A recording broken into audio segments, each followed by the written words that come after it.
Bro, ilang beses ka ba nagpapagupit sa isang buwan?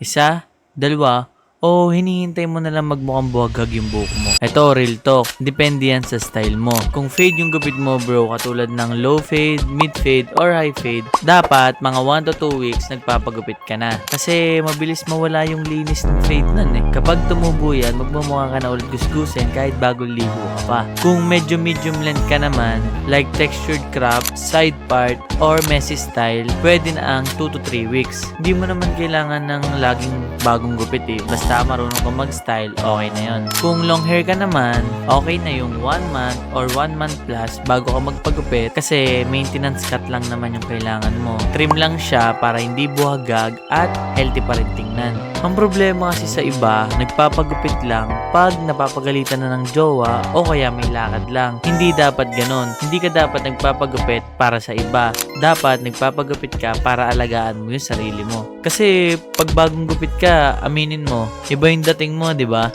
Parang kaya mong kausapin kahit sino. Hindi ka nahihiya. Kaya tandaan mo to. Ang tamang sagot kung ilang beses ka nagpapagupit sa isang buwan, depende yan sa style mo. Pero dapat consistent ka. Kasi hindi lang sapat na pogi ka. Dapat alam mo din alagaan yung sarili mo. Stay fresh, stay consistent, Ken Daily.